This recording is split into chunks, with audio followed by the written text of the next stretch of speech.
Radio Kantipur, radio राष्ट्रको। Corona संक्रमणका कारण पर्सा धनुषा 12मा थप 3 जनाको मृत्यु भएको सरकारको भनाई। पछिल्लो 24 घण्टामा मुलुकभर 139 जनामा संक्रमण पुष्टि। जनतासँग प्रत्यक्ष सम्पर्कमा रहने सुरक्षा अधिकारीहरू नै संक्रमणको उच्च जोखिममा।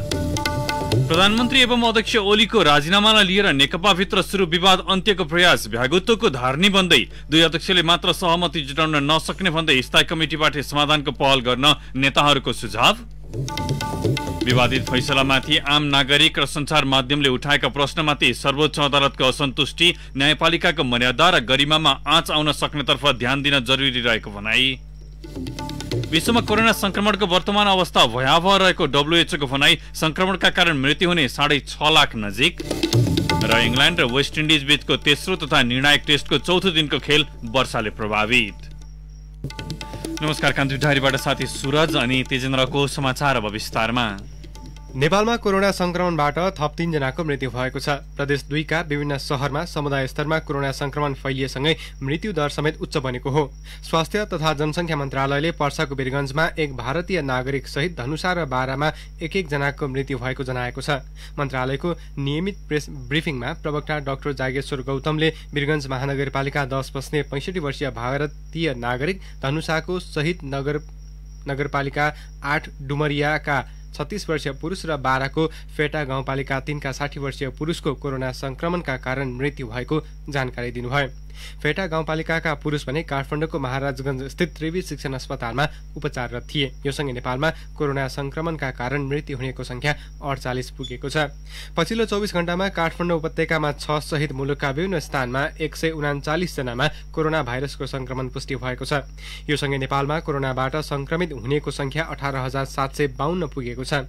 सक्रिय संक्रमितको संख्या 4,950 रहेको मन्त्रालयले जानकारी दिएको छ। पछिल्लो 24 घण्टामा कोरोना संक्रमणलाई जितेर 626 जना डिस्चार्ज भएसँगै कोरोना संक्रमण मुक्त हुनेको संख्या 13,754 पुगेको छ। साउन पहिलो साता सरकारले बन्दाबन्दी खुला गरेसँगै सार्वजनिक स्थलहरूमा भिडभाड सामान्य प्राय भइसकेको छ। भिडभाडसँगै कोरोना संक्रमणको जोखिम बढेको भन्दै सर्वसाधारणलाई आफ्नो स्वास्थ्यप्रति सचेत रहन प्रवक्ता गौतमले आग्रह गर्नुभयो। हालसम्म नेपालमा कोरोना समुदायमा फैलिएको प्रमाणित भइसकेको छैन। भाइरसको फैलावटको वर्गीकरण अनुसार विश्व स्वास्थ्य संगठनले नेपाललाई ठाउँ विशेषमा कोभिड-19 को केस भएको मुलुकको सूचीमा राखेको छ। तपाईको गाउँघरमा छिमेकमा नयाँ मानिस आएको छ भने जानकारी दिनुहुन, अन्तर्राष्ट्रिय सिमानामा कडाई गरिदिनुहुन, कोभिड नन कोभिड बिरामीको उपचारमा अनिच्छा नदेखाउनु, स्वास्थ्य तथा सुरक्षा कर्मीलाई सहयोग गर्न, फेरि लकडाउन गर्ने अवस्था ननिम्त्याउन, जनस्वास्थ्यका मापदण्डहरू अपनाउन स्वास्थ्य तथा जनसङ्ख्या मन्त्रालय हार्दिक अनुरोध गर्दछ। मुलुकका 4वटै सुरक्षा निकायमा कोरोना भाइरस संक्रमणको जोखिम उच्च देखिएको छ। जनतासँग प्रत्यक्ष सम्पर्कमा रहने नेपाल प्रहरीका कर्मचारीमा गरिएको परीक्षणमा संक्रमणको दर उच्च देखिएको हो। आज मात्रै जिल्ला प्रहरी कार्यालय स्याङ्जाका इन्चार्ज सहित 18 जनामा संक्रमण पुष्टि भएको छ। यसअघि पनि त्यहाँ कार्यरत 3 जना प्रहरी कर्मचारीमा संक्रमण देखिएको थियो। यसअघि प्रहरी प्रधान कार्यालयमा कार्यरत 13 जनामा र प्रदेश 1 प्रहरी कार्यालय विराटनगरका 19 जनामा संक्रमण पुष्टि भएको थियो। यसै सशस्त्र प्रहरीमा कार्यरत 91 जनामा संक्रमण देखिसकेको छ। तीमध्ये 26 जना उपचाररत छन् भने बाँकी नियमित काममा फर्किसकेका छन्। समुदायसँग दैनिक प्रत्यक्ष सम्पर्कमा नरहने नेपाली सेनाका 79 जनामा समेत संक्रमण देखिएको छ। तीमध्ये 70 जना संक्रमण मुक्त भएका छन् भने 9 जनाको उपचार जारी छ। यस्तै राष्ट्रिय अनुसन्धान विभागमा कार्यरत 4 जनामा पनि संक्रमण देखिएको थियो। उनीहरू पनि संक्रमण मुक्त भएर काममा फर्किसकेका छन्। सुरक्षा निकायमा कार्यरत कर्मचारीमा संक्रमण बढ्दै गए कार्यालय बन्द गर्नुपर्ने अवस्था समेत आउन सक्ने भन्दै पूर्व प्रहरी अधिकृतहरूले चिन्ता व्यक्त गरेका छन्। यसरी कार्यालय नै बन्द भएपछि शान्ति सुरक्षा अपराध नियन्त्रणमा के असर पर्ला भन्ने चिन्ता समेत बढेको उनीहरूको भनाइ छ। कोरोना भाइरसको संक्रमण समुदायमा फैलिएपछि त्यसको नियन्त्रण र रोकथाम गर्न प्रदेश 2 सरकारले 70 का लागि थप 1 करोड रुपैयाँ आर्थिक सहयोग गर्ने भएको छ। पछिल्लो समय राजविराजमा कोरोनाको संक्रमण समुदाय स्तरमा फैलिएपछि त्यहाँ पूर्ण रूपमा लकडाउन गरिएको छ। जिल्लाको अवस्थाबारे जानकारी लिन राजविराज पुगेका मुख्यमन्त्री लालबाबु राउतले तत्कालका लागि अस्पताल, स्वास्थ्य कार्यालय लगायतका कोरोना रोकथाम र नियन्त्रणमा लागेका कार्यालयहरूलाई 1 करोड रुपैयाँ उपलब्ध गराउने बताउनुभयो। उहाँले आवश्यकता अनुसारको उपकरण र रकम समेत प्रदेश सरकारले दिने प्रतिबद्धता जनाउनुभयो। प्रदेशमा कोरोना संक्रमितको संख्या बढ्दै गएकाले भेन्टिलेटरको व्यवस्थापनमा प्रदेश सरकार लागेको पनि मुख्यमन्त्री राउतले बताउनुभयो। पीसीआर परीक्षणको दायरा बढाउन राजविराज, जनकपुर र वीरगञ्जका लागि थप 1-1वटा पीसीआर मेसिन खरिद गर्ने निर्णय पनि गरिएको उहाँले जानकारी दिनुभयो। पैसाको अभावमा कोरोना नियन्त्रण तथा रोकथामको काम प्रभावित नहुने भन्दै उहाँले जनताको जीवन रक्षा प्रदेश सरकारको पहिलो दायित्व भएको बताउनुभयो।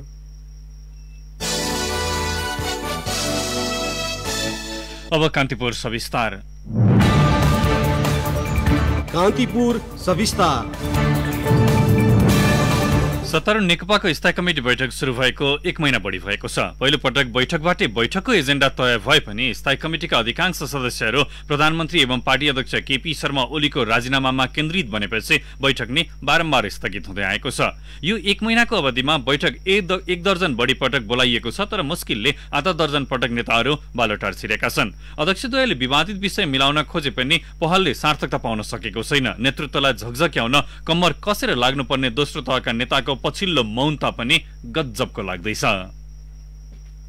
साँचो कुरा के हो भने अहिले ठिकठाक छ भनेर मैले भने त्यो सत्य होइन। पार्टी सङ्कटमा छ, किनकि हाम्रो पार्टीको बैठक चल्दा चल्दै निर्वाचन आयोगमा नेकपा एमालेको नाममा पार्टी दर्ताको प्रक्रिया हाम्रो पार्टीका अर्का अध्यक्ष समेतको सक्रियता र पहलमा भएको छ। त्यसकारण यसले सङ्कटलाई व्यक्त गरेकै छ। केही दिन अघि काठमाडौँमा आयोजित एक कार्यक्रममा अध्यक्ष पुष्पकमल दाहालले आफ्नै पार्टीभित्रको विवादबारे बोलेको यही अभिव्यक्तिले नेकपा भित्रको पानी बारबारको अवस्था प्रस्ट्याउँछ।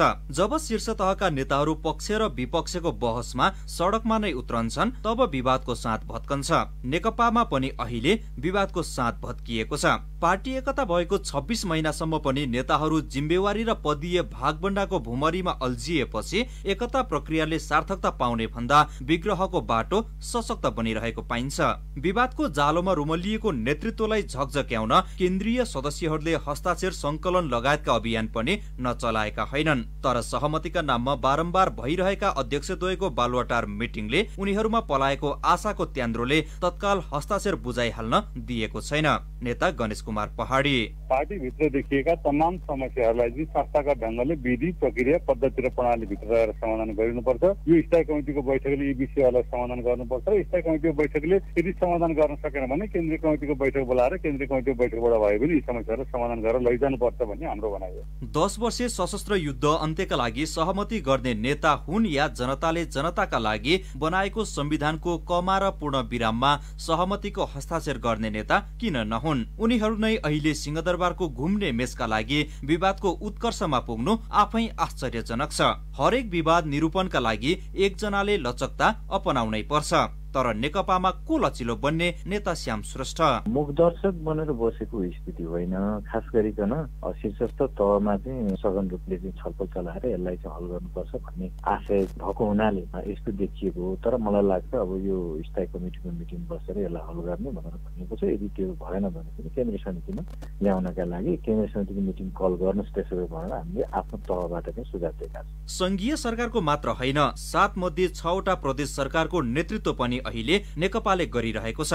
स्थायी कमिटी सदस्य समेत भएकाले गण्डकी र प्रदेश 5 का मुख्यमन्त्रीहरूको काठमाडौँ आउजाउ यो बीचमा बाक्लिएको छ। मुलुककै ठूलो पार्टी र सरकारको नेतृत्वकर्ता दलभित्रको विवादले मात्र होइन प्रधानमन्त्री सहितका नेताहरू नै विवादको भुमरीमा फसेकाले राज्य सञ्चालन समेत प्रभावित बन्दैछ। कोरोना संक्रमण मात्र होइन बाढी पहिरोको कहर, सलहको बिगबिगी, सीमा विवाद, आज भोलि नेकपा भित्रको विवादले राज्यको प्राथमिकतामा तल झर्दै गएको भान हुन्छ। कहिलेसम्म जनता र राज्यको प्राथमिकता नेकपाको विवादमा रुमलिनु पर्ने हो? बालुवाटार र खुमलटारको विवादमा प्रत्यक्ष साक्षी बन्दै आएका स्थायी कमिटी सदस्य सुभाष नेमुवाङ म यति मात्रै भन्छु, अहिले सहमतिको विकल्प छैन। हाम्रो पार्टी मात्रै होइन, सिङ्गो देशमा रहेका जिम्मेवार राजनीतिक दलहरू, सत्ता पक्ष, प्रतिपक्ष र अरू दलहरू सबै एक ठाउँमा उभिनुपर्छ। तराई मधेसदेखि हिमालसम्मका जाति, भाषा, धर्म, संस्कृतिका जनता एक ठाउँमा उभिनुपर्छ। यो चुनौती होइन भन्नुहोस् त। पार्टी एकता अघि होस् वा एकता पछिको 26 महिना अध्यक्षद्वयको सहमति र निर्णयमा नेकपाका दोस्रो तहका नेताहरू ढुक्क देखिन्छन्। विगतमा देखिएका विवाद पनि अध्यक्षद्वयले टेबल ठोका ठोकमा नमिलाएका पनि होइनन्। तर यो पटकको विवादमा वार या पारको रटान लागेपछि सहमतिको बिन्दु भेटिन सकेको छैन। दुवै अध्यक्षलाई एउटै कोठामा थुनेर सहमति नगरी बाहिर ननिस्किनु भन्ने शीर्ष नेताहरू अहिले पक्ष र विपक्षमा नाराबाजी गर्दैछन्, जसले सहमति खोज्ने नेकपा भित्रको प्रयासलाई भ्यागुतोको धार्नी बनाउँदैछ। समृद्ध नेपाल र सुखी नेपालीको सपना बाँडेर सिंहदरबार छिरेका नेताहरू राष्ट्र र पार्टीको भविष्यको नाममा आफ्नै दुनो सोझ्याउन दैनिक वाकयुद्धमा उत्रनु कतै जनमतको अपमान त होइन। रेडियो कान्तिपुरका लागि बासु खड्का, काठमाडौँ। कान्तिपुर सविस्तार। कान्तिपुर डायरीमा अब ब्रेकको पालो। अब बाँकी प्रसंग। विवादित फैसलामाथि आम नागरिक र आम सञ्चार माध्यमबाट उठेका प्रश्नमाथि सर्वोच्च अदालतले असन्तुष्टि जनाएको छ। न्याय सम्पादनका क्रममा हुन सक्ने त्रुटि विधि र प्रक्रिया अनुसार अदालतबाटै निरूपण हुने भन्दै सर्वोच्चले त्यस्ता विषयमा टीका टिप्पणी नगर्न आग्रह गरेको हो। श्रीमती हत्या मुद्दामा जन्मकैदको सजाय भुक्तान गरिरहेका सशस्त्र प्रहरी बलका पूर्व डीआईजी रञ्जन कोइरालाको सजाय घटाएको फैसला र सवारी ज्यान मुद्दाका आरोपित पृथ्वी मल्ललाई धरोटीमा छाड्ने सर्वोच्चका आदेश विवादित भएका छन्। सर्वोच्च अदालत का प्रवक्ता भद्रकाली पोखरेलले जारी गरेको विज्ञप्तिमा भनिएको छ, न्यायपालिकाका काम कारबाहीका बारेमा भ्रम सृजना हुने गरी समाचारको प्रवाह वा टीका टिप्पणी गर्दा न्यायपालिकाको मर्यादा र गरिमामा आँच आउन सक्ने तर्फ पनि ध्यान जान जरुरी छ। पूर्व डीआईजी कोइरालाको सजाय घटाउने फैसला प्रधान न्यायाधीश चोलेन्द्र शमशेर राणा सहितको बेन्चबाट भएको हो।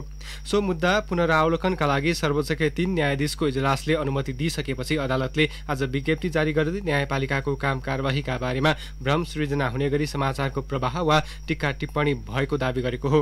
निश्चित सीमा र मापदण्डभित्र रहेर अदालतका फैसला वा आदेश उपर स्वच्छ टीका टिप्पणी, आलोचना र प्राज्ञिक बहस गर्नुपर्ने सर्वोच्चको तर्क छ।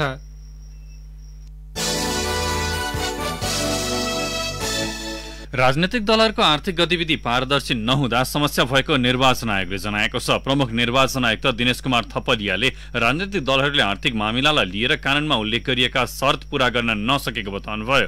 प्रतिनिधि सभाको राज्य व्यवस्था तथा सुशासन समितिको आजको बैठकमा थपलियाले दलहरूमा आर्थिक पारदर्शिता नहुँदा दलीय व्यवस्थापन र प्रणालीमा समस्या भएको उल्लेख गर्नुभयो। राजनैतिक दलहरूले हरेक वर्षको लेखा परीक्षण प्रतिवेदन आयोगमा पेश गर्नुपर्ने कानूनी व्यवस्था भए पनि न्यूनतम शर्त समेत पालना नगर्दा दलीय व्यवस्थापन र प्रणालीमा समस्या भएको थपलियाको गुनासो थियो। त्यस्तो नगर्ने दलहरूलाई आयोगले ध्यानाकर्षण गराउने बाहेक अधिकार नभएको उहाँले उल्लेख गर्नुभयो। थपलियाले आयोगमा अहिले 131 वटा दल दर्ता भए पनि प्रत्येक वर्ष करिब 70 दलले मात्र विवरण बुझाउने गरेको समितिलाई जानकारी गराउनु भएको थियो। आगामी संसद अधिवेशनबाट एकीकृत निर्वाचन कानून अगाडि नबढे 50% काम गर्ने उत्साह कम हुने खतरा रहेको थपलियाको भनाइ थियो।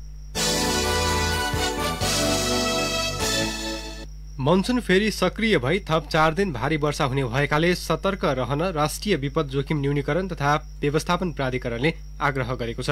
प्राधिकरणका अनुसार साउन 16 गतेसम्म न्यून चापीय रेखा नेपालको तराई भूभाग नजिक रहिरहने भएकाले 4 दिनसम्म मुलुकका धेरैजसो स्थानमा हल्कादेखि मध्यम वर्षा हुने भएको हो। जल तथा मौसम पूर्वानुमान महाशाखाले गण्डकी, बागमती प्रदेश, प्रदेश 5 र सुदूरपश्चिम प्रदेशका अधिकांश स्थानमा भारी वर्षा हुने जनाएको छ। महाशाखाका मौसमविद वरुण पौडेलका अनुसार प्रदेश 1 र 2 का केही स्थानमा भारी वर्षा हुने सम्भावना रहेको छ। यसअघि 2 पटक मनसुन सक्रिय भएर मुलुकका विभिन्न स्थानमा जनधनको क्षति भइसकेकाले सर्वसाधारणलाई सतर्कता अपनाउन उहाँले आग्रह गर्नुभएको हो। जुलाई, अगस्त र सेप्टेम्बर 3 महिनाभर मनसुन कहिले सक्रिय र कहिले निष्क्रिय हुने गर्दछ।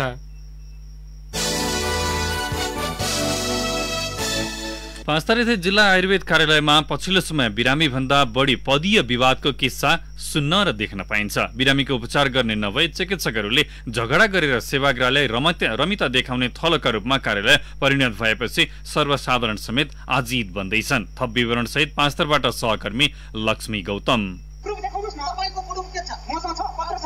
यो विवाद पाँचथर स्थित जिल्ला आयुर्वेद कार्यालयका चिकित्सक द्वय विजय श्रेष्ठ र मुरली प्रसाद शाहको हो। यहाँ 5 महिना यता चिकित्सक बीच यस्तै विवाद चलिरहेको छ। 2060 सालदेखि यो कार्यालयका प्रमुखका रूपमा कार्यरत डाक्टर मुरली प्रसाद शाहको सरुवा नगरी प्रदेश 1 सरकारको सामाजिक विकास मन्त्रालयले गत फागुनमा अर्का डाक्टर विजय श्रेष्ठलाई कार्यालय प्रमुखकै हैसियतमा पठाएपछि 2 जना बीच बढेको असमझदारीले उग्र रूप लिन थालेको छ। दुवैजना नेपाल सरकारको 8औं तहका आयुर्वेदिक चिकित्सक हुन्। डाक्टर श्रेष्ठ प्रमुखको जिम्मेवारी लिएर आए पश्चात आफूलाई यहाँको कर्मचारी सरह व्यवहार नगरिएको आरोप डाक्टर शाहको छ। मेरो समायोजन अन्त नभएपछि त म यही अफिसको कर्मचारी भए कर्मचारीको हैसियतले पनि पाउने सुविधाहरू पाइरहेको छैन। चिकित्सक त म हो नि, यहाँ बिरामी आउँदाखेरि मलाई चेक पनि गर्न नदिने, मेरो नहोइ लिएर आउँदा पनि म उहाँ डाक्टरै होइन, सिग्नेचर चल्दैन रे के चल्दैन रे भनेर पेसेन्टलाई भर्काउने, बस्नै नदिने, त्यस्तो भइरहेको छ। तर शाहको दाबी डाक्टर श्रेष्ठ मान्न तयार छैनन्। उहाँले त मलाई के गर्नुभयो, 2 महिना म आएको 2 महिना हुँदाहुँदै मलाई किन सर्व गराइयो, जबकि कोही कर्मचारीको 2 वर्षसम्म सर्व गर्न नपाउने हुँदाहुँदै मलाई 2 महिनामा किन सर्व गराइयो। मेरो प्रतिस्थापन भएको 8-9 महिनामा म हाजिर भएको 2 महिनामा मलाई किन सर्व गराइयो, जबकि यो ठाउँ भनेको प्रदेश सरकारलाई थाहा नभएको हो र यो ठाउँ भनेको सिर्फ यसमा मेरो मात्र दरबन्दी छ र यो ठाउँबाट मलाई सर्व गर्ने बित्तिकै यो ठाउँ खाली हुन्छ। त्यो खाली हुँदाहुँदै मलाई किन सर्व गराइयो, मेरो त उल्टो प्रतिप्रश्न। दुई चिकित्सक बीचको यो असमझदारी व्यवस्थापन हुन नसक्दा कार्यालयमा आउने बिरामी जाँचसँगै प्रशासनिक गतिविधि नराम्ररी प्रभावित भएको छ। फलस्वरूप उपचार गराउन आएका बिरामीले उल्टै चिकित्सकको जुहारी हेरेर फर्किनुपर्ने बाध्यता सिर्जना भएको स्थानीय मुक्ति आचार्यले गुनासो गरे। 2 जना डाक्टर साहबहरू मिलेर उहाँले पनि सेवा दिने उहाँले पनि सेवा दिने गर्दा पनि जसरी भए पनि डाक्टर साहबहरूले चाहिँ सेवाकारीलाई सेवा दिँदा हुन्छ भन्ने हामीलाई चाहिँ लाग्यो। तर उहाँहरूले एकजना डाक्टर साहबले अर्को डाक्टर साहबलाई वर्षपुरले चेकजाँच नगरिदियो भने हुन्थ्यो भने जस्तो, अनि एकजना डाक्टर साहबले चाहिँ म बाटोमा आएर उहाँलाई सेवाकारीले चेकजाँच गर्न अथवा बिमारीलाई नदेखाए हुन्थ्यो भने जस्तो। बिरामीको उपचार गरेर सेवा दिनुपर्ने यस कार्यालयको डाक्टर। दुई चिकित्सक बीच बढेको असमझदारी 5 महिनासम्म नटुङ्गिँदा सेवा प्रवाह प्रवाहित हुनु स्वाभाविकै हो। त्यसैले यो समस्या समाधानका लागि स्थानीय प्रदेश र संघीय सरकारका विभागहरूले चासो दिनुपर्नेमा स्थानीयको जोड छ। रेडियो कान्तिपुरका लागि लक्ष्मी गौतम, फिदिम 5 थर।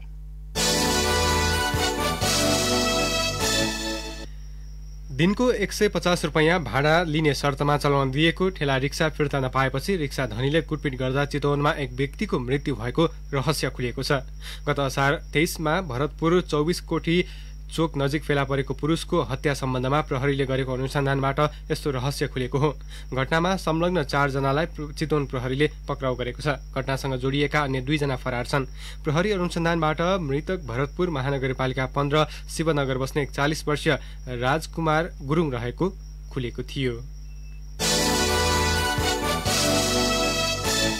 अब केही समाचार संक्षेपमा। जाजरकोटको कुसे गाउँपालिका 1 सेङ्ग्रीमा जंगली च्याउ खाएर 3 वर्षीय बालिकाको मृत्यु भएको छ। च्याउ खाएर बिरामी परेका 7 जनालाई थप उपचारका लागि सुर्खेत लगिएको छ। उनीहरूमध्ये 4 जनाको अवस्था गम्भीर छ। निर्वाचन आयोगले जनता समाजवादी पार्टीको समानुपातिक तर्फ रिक्त सांसदमा झापाकी लीलादेवी सिटौला निर्वाचित भएको घोषणा गरेको छ।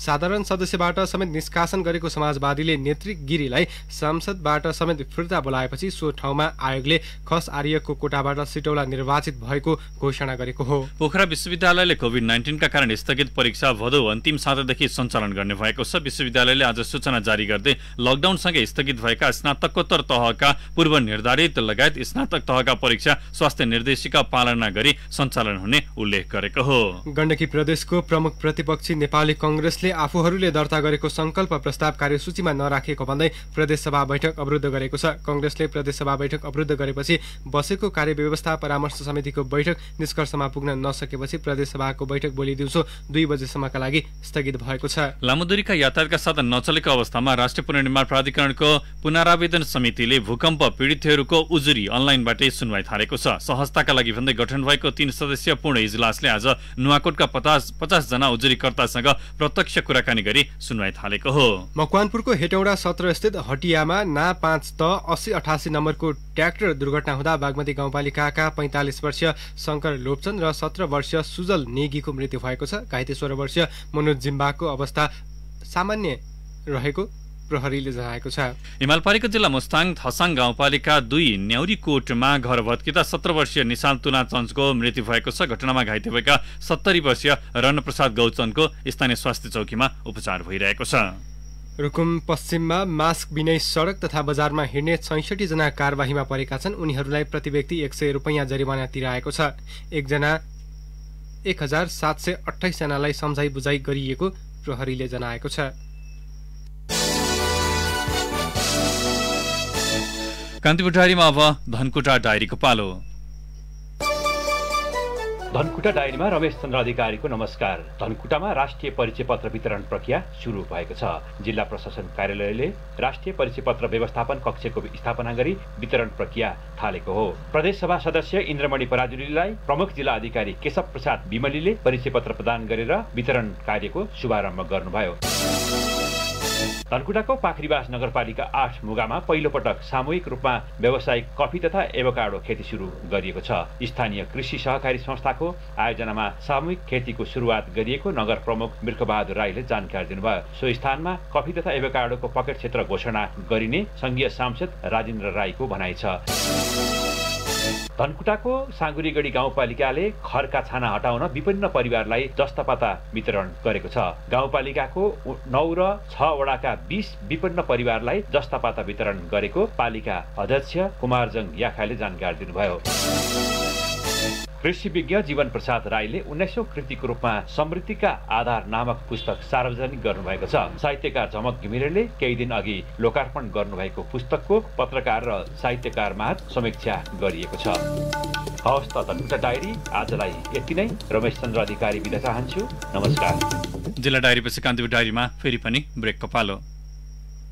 कान्तिपुर डायरीमा अब आर्थिक समाचार। पर्साको वीरगञ्ज महानगरपालिकामा गत शनिबारबाट लागू गरिएको अनिश्चितकालीन निषेधाज्ञाका कारण भन्सार कार्यालयको राजस्व असुली प्रभावित भएको छ।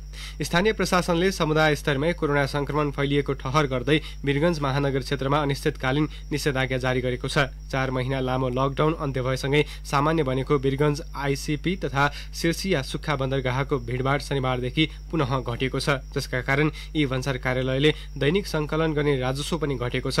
यसअघि दैनिक 25 करोड रुपैयाँको हाराहारीमा राजस्व सङ्कलन गर्दै आएको सो भन्सारले निषेधाज्ञाका कारण आधा मात्रै राजस्व सङ्कलन भएको भन्सार कार्यालयका सूचना अधिकारी विमल कुमार शाहले बताउनुभयो। शेयर कारोबार हुने साताको दोस्रो दिन आज धितोपत्र बजारमा सामान्य अङ्कले गिरावट आएको छ। बजार परिसूचक नेप्से आज 2.62 अङ्कले ओह्रालो लागेर 1462.48 बिन्दुमा पुगेको छ। नेप्से ओह्रालो लागेसँगै कारोबार रकममा पनि अघिल्लो दिनको तुलनामा 13 करोड रुपियाँले कमी आएको छ। हिजो 22 अङ्कले उकालो लागेको नेप्सेमा 1 अर्ब 94 करोड रुपियाँ बढीको कारोबार भएको थियो। नेप्सेमा आज कारोबार भएका मध्ये विकास बैंक, उत्पादनमूलक, लघुवित्त र अन्य बाहेक बाँकी सबै कम्पनी समूहको उपसूचक ओह्रालो लाग्दा समग्र बजार नै प्रभावित बन्यो। सबैभन्दा बढी निर्जीवन बीमा कम्पनी समूहको उपसूचक 150.41 अङ्कले घटेको छ। नेप्सेमा आज कुल 187 कम्पनीका 28,495 कारोबारबाट 42,57,161 किता शेयर किनबेच भए, जस अन्तर्गत 1 अर्ब 81 करोड 25 लाख रुपियाँ बराबरको कारोबार भएको नेपाल स्टक एक्सचेन्जले जनाएको छ।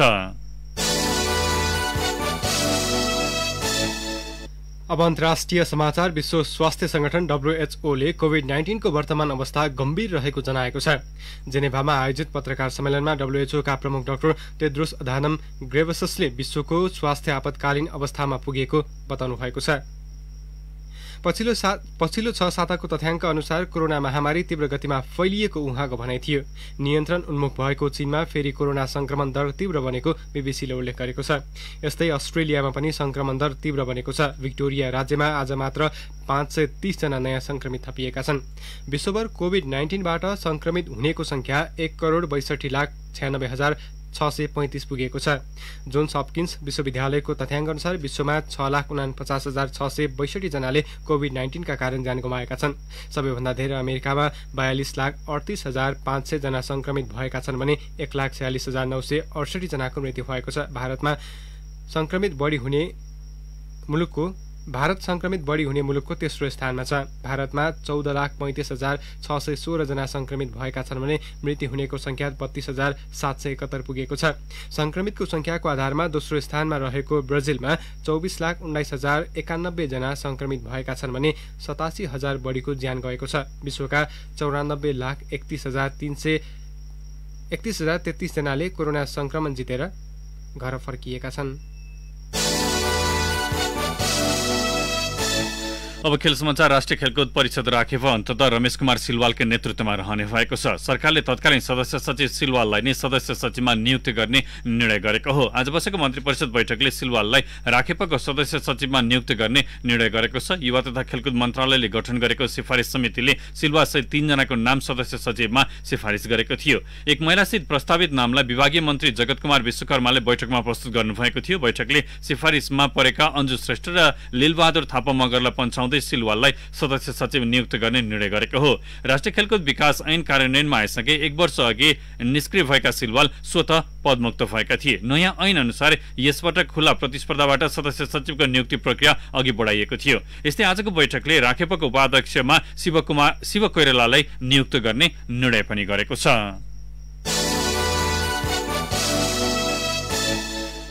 इङ्ल्यान्ड र वेस्ट इन्डिज बीचको तेस्रो तथा निर्णायक टेस्ट क्रिकेटको चौथो दिनको खेल वर्षाका कारण रद्द भएको छ। म्यान्चेस्टरमा भारी वर्षा जारी रहेपछि चौथो दिनको खेल एक बल पनि नफ्याँकी सकिएको हो। वर्षाले चौथो दिनको खेल पुरै प्रभावित भएपछि इङ्ल्यान्डलाई घाटा भएको छ। इङ्ल्यान्डले दिएको 379 रनको लक्ष्य पछ्याएको वेस्ट इन्डिजले कमजोर जवाफ फर्काउँदै तेस्रो दिनको खेलको समाप्तिमा 2 विकेट गुमाएर 10 रन मात्र बनाएको छ। केमर रोज 4 रनमा आउट भयो भने जोन चेम्बेलले खातै खोल्न पाएनन्। दुवै विकेट स्टुअर्ट ब्रोडले लिएका छन्। क्रिजमा क्रेग ब्रेथवेट र शाही होप छन्। पहिलो इनिङ्समा 369 रन बनाएको घरेलु टोलीले दोस्रो इनिङ्स भने 2 विकेटको क्षतिमा 226 रनमा डिक्लियर गरेको थियो। वेस्ट इन्डिज भने पहिलो इनिङ्समा 197 रनमा अल आउट भएको थियो। 3 म्याचको सिरिज 1-1 को बराबरीमा छ। जाँदा जाँदै अहिलेसम्मका प्रमुख प्रसङ्गहरू फेरि एकपटक। कोरोना संक्रमणका कारण पर्सा धनुषा र बारामा थप 3 जनाको मृत्यु भएको सरकारको भनाई। पछिल्लो 24 घण्टामा मुलुकभर 139 जना संक्रमणका नयाँ बिरामी थपिए। जनतासँग प्रत्यक्ष सम्पर्कमा रहने सुरक्षा अधिकारीहरू नै संक्रमणको उच्च जोखिममा। प्रधानमन्त्री एवं अध्यक्ष ओलीको राजीनामालाई लिएर नेकपाभित्र सुरु विवाद अन्त्यको प्रयास। भ्यागुतोको धारनी बन्दै 2 अध्यक्षले मात्र सहमति जुटाउन नसक्ने भन्दै स्थायी कमिटीबाटै समाधानको पहल गर्न नेताहरूको सुझाव। विवादित फैसलामाथि आम नागरिक र सञ्चार माध्यमले उठाएका प्रश्नमाथि सर्वोच्च अदालतको असन्तुष्टि। न्यायपालिकाको मर्यादा र गरिमामा आँच आउन सक्नेतर्फ ध्यान जान जरुरी रहेको भनाई।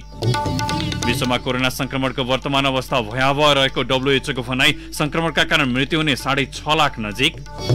र राखेप सदस्य सचिवमा रमेश कुमार सिलवाल नियुक्त। इङ्ल्यान्ड र वेस्ट इन्डिज बीचको तेस्रो तथा निर्णायक टेस्टको चौथो दिन वर्षाले पुरै प्रभावित। हवस् त यसै साथै कान्तिपुर डायरीका आजका सम्पूर्ण बुलेटिनहरू यही सकिन्छन्। नियमित बुलेटिन भोलि बिहान 6:30 बजेबाट हुनेछ। तबसम्मलाई साथी सुरज अनि म तेजेन्द्र बिदा हुन्छौँ। नमस्कार, शुभरात्रि।